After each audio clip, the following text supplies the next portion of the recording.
Disney's 2023 film Wish scored the studio's first Rotten rating since 2005. Meanwhile, a film from 1991 about a girl and a cursed prince is still the only animated movie ever nominated for Best Picture. The difference isn't budget or animation quality, it's how each film handled love. Old Disney built it through sacrifice and patience. Modern Disney often skips straight to the message. Here are the 10 reasons that gap exists. Number 10. Sacrifice. The Little Mermaid versus Frozen. Start with the clearest dividing line between the two eras. What a character is actually willing to lose. In The Little Mermaid, released November 17, 1989, Ariel gives up her literal voice, her ability to speak, sing, and communicate, for a chance at a life with Eric that isn't even guaranteed to work. That's not a minor plot device, it's the entire mechanism of the story. She earned $274 million at the box office and Academy Awards for Best Score and Best Song, doing exactly that. Proof audiences weren't just tolerating the sacrifice, they were responding to it. Now compare that to Frozen, released in 2013.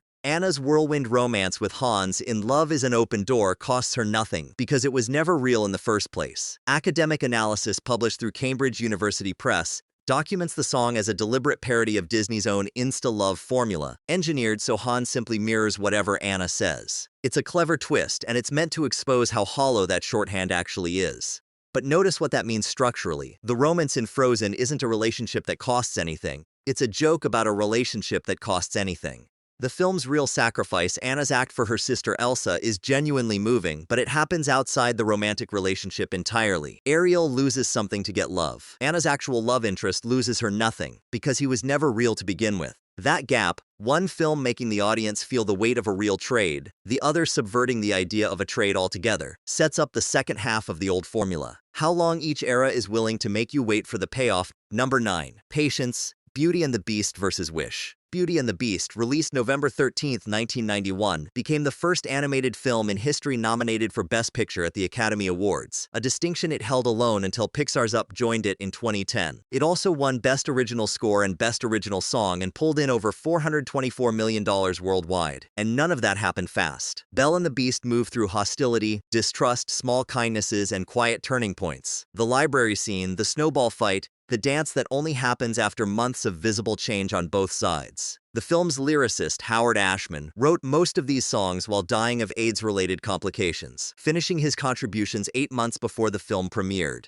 He never saw the completed movie, and that real ticking mortality is written into every lyric about time running out and love that has to be earned before it's too late. Compare that patience to Wish, Disney's 2023 anniversary film, where the story tells audiences its heroine Asha cares too much through repeated dialogue rather than showing that care accumulate through scenes. The film scored just 50% on Rotten Tomatoes, Disney's first Rotten animated rating since Chicken Little in 2005, and opened to $19.5 million against a $200 million budget, far under its $35 to $50 million projections. Critics pointed to the same issue again and again. Emotional bonds were stated rather than built. One reviewer noted the film reveals a growing disconnect between the Disney entertainment machine and its target audiences. A disconnect that starts with skipping the patience Beauty and the Beast spent 30 years proving was worth the investment. That difference between built trust and stated trust carries into an even bigger question: whether love is allowed to be tied to something bigger than the two people in it.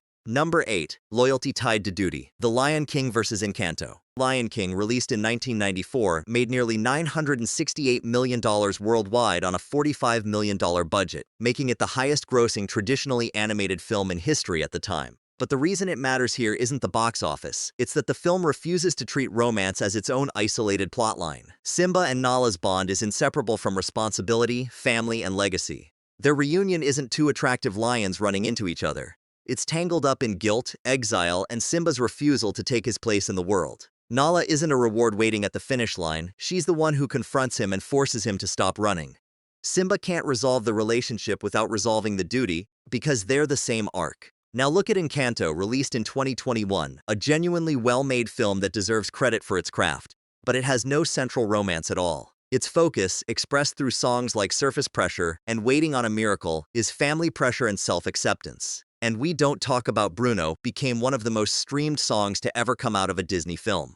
That's real success, but it also shows the shift. Loyalty in Encanto lives entirely inside the family with no romantic thread woven through it at all. Where The Lion King used romance to deepen loyalty, Encanto simply removed romance from the equation, leaving loyalty to carry the film by itself. That absence of romantic stakes becomes even more visible in the next comparison, where one film builds connection across an enormous gap and the other removes the gap closing altogether. Number 7. Earned connection across real difference. Tarzan.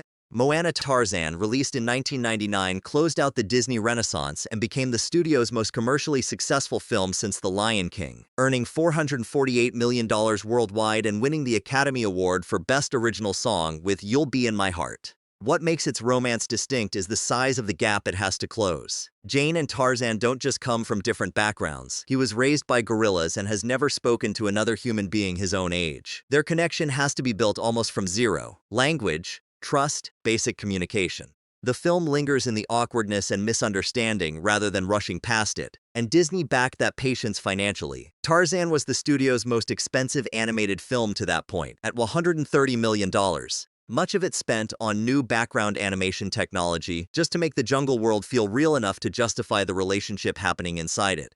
Now compare that to Moana, released in 2016, where directors John Musker and Ron Clements announced publicly at Comic-Con that the film would have no love interest at all. It would be about the heroine finding herself. That's a legitimate creative choice, and to Moana's credit, the film does the slow build work elsewhere. Her scenes with her grandmother Tala carry real patience, and her partnership with Maui develops through conflict and grudging respect rather than instant friendship. But the specific kind of labor Tarzan spent its biggest budget on, closing a romantic gap between two people who start with almost nothing in common, is a muscle Moana simply doesn't exercise. Because the film relocated that entire category of connection building outside romance altogether. That relocation of effort, moving hard emotional work away from romance and into other relationships, raises the next question directly. What happens to a love song once a studio stops trusting the audience to believe in it? Number 6. Sincerity vs. False unaware irony. The classic love ballad vs. Frozen's twist song. For decades, the Disney love song was built to be believed. Think of Cinderella's So This Is Love or Sleeping Beauty's Once Upon a Dream, musical shorthand telling the audience, without irony, that these two people are meant for each other, and asking viewers to feel it sincerely. Beauty and the Beast's title ballad works the same way. Angela Lansbury sings it plainly, as a statement of fact about what's happening on screen, not as a wink at the audience. Frozen changed that relationship between song and audience. Love is an Open Door uses the exact structure of a sincere Disney love duet. The matching melody lines, the we finish each other's sentences lyric, specifically so audiences will trust it, only to reveal Hans was performing every second of it. It's a genuinely smart piece of writing, and it works precisely because it borrows real sincerity shorthand to betray it. The overlooked cost is what happened next across the industry's storytelling instincts. Once that subversion succeeded, Disney and its imitators leaned on ironic distance more often, treating the sincere love song less as a tool to build feeling and more as a setup for a twist. A viewer trained to expect the Frozen trick starts approaching every new love song with suspicion instead of openness, which quietly makes it harder for any studio, including Disney itself, to land a sincere romantic moment even when one is genuinely intended. That shift from sincerity to suspicion connects directly to the next entry, where the stakes of the relationship itself start to shrink. Number 5. Consequence that actually costs something. Beauty and the Beast vs. Wish. Real consequence is what makes old Disney's romances feel dangerous instead of decorative. In Beauty and the Beast, the stakes are absolute. If the Beast doesn't earn Belle's love before the last petal falls, he remains a monster forever, and she remains imprisoned by that failure too.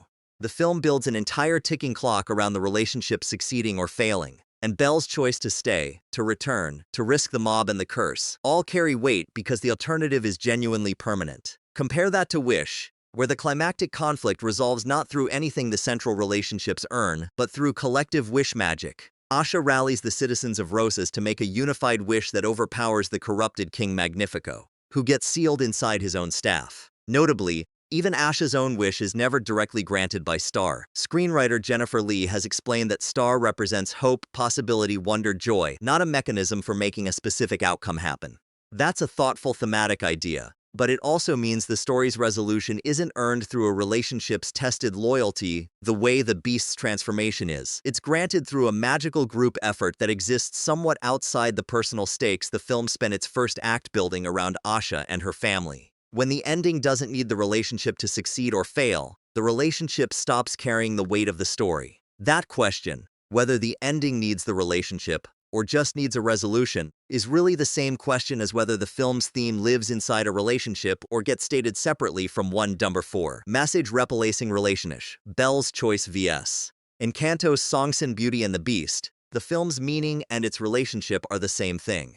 Belle's choice to trade her freedom for her father's is simultaneously a plot event and the entire theme of the movie. Love requires sacrifice, and worth isn't about appearance. The audience doesn't need a song to explain that idea, because the scene already demonstrated it through a decision with real stakes. Encanto takes a different approach. Its emotional resolutions tend to arrive through a song that states the theme directly.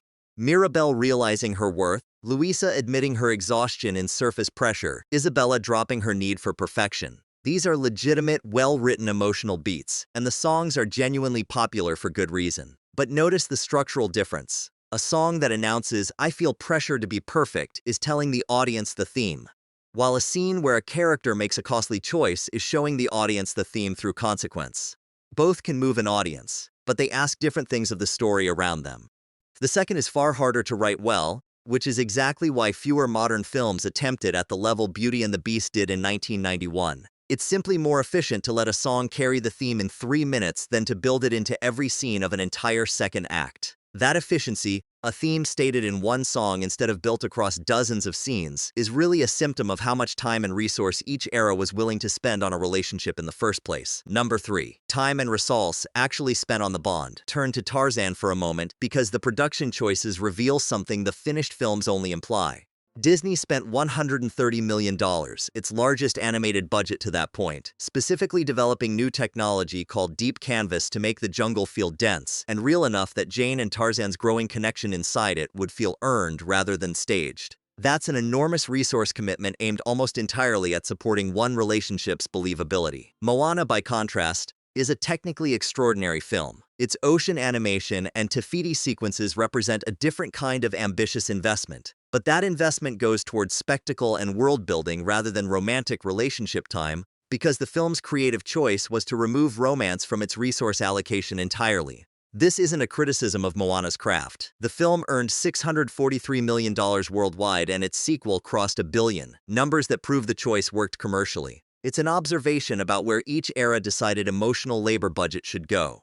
Tarzan bet its biggest technical investment on making a romance believable. Moana bet its biggest technical investment on making an ocean believable. Both bets paid off, but only one of them tells you anything about how modern Disney treats romantic connection specifically, and the answer is, increasingly it doesn't treat it as worth the same level of investment older films did. That difference in where resources go over an entire production connects to something that isn't about opinion or nostalgia at all. It's about how the brain actually responds to slow-built anticipation versus a quick resolution. Number 2. The psychology. Why slow build beats the shortcut in both. Here's the part that isn't just taste. Research into dopamine and reward anticipation consistently shows that the brain's reward system activates more strongly during anticipation than at the moment of the reward itself. That's a documented pattern in how attention and emotional payoff work, not a storytelling trend. Applied directly to the films already covered, it explains exactly why the old approach keeps outperforming the new one emotionally, regardless of budget or animation quality. When Belle and the Beast spend an entire film building trust through small, accumulating moments, audiences experience an extended anticipation cycle, so the eventual transformation and declaration of love feel disproportionately powerful. When Ariel spends the film risking something real to be with Eric, every scene afterward carries the tension of whether that sacrifice will pay off.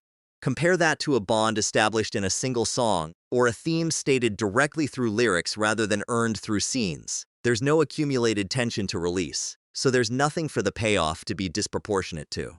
This is also precisely why Love is an Open Door works so well as a subversion. It borrows the exact shorthand of instant attraction specifically so audiences recognize, in hindsight, how hollow that shorthand actually is. Number 1. The earned ending. This is the clearest single contrast on the entire list, because it's about how each film chooses to resolve everything it built. In Beauty and the Beast, the ending is impossible without the relationship that came before it. The curse breaks specifically because Belle and the Beast completed the emotional arc the entire film constructed. Mutual trust, mutual change, a love declared and returned just as the last petal falls. Remove the relationship, and there is no transformation. The ending is not just influenced by the romance, it is entirely dependent on it succeeding. Wish resolves differently. Its climax is decided when Asha rallies the citizens of Rosas into a unified wish that overwhelms the corrupted King Magnifico, sealing him inside his own staff, while Queen Amaya takes over ruling the kingdom afterward. Asha's own personal wish is never directly granted by Star, and screenwriter Jennifer Lee has explained that Star was designed to represent hope and possibility rather than to deliver a specific outcome.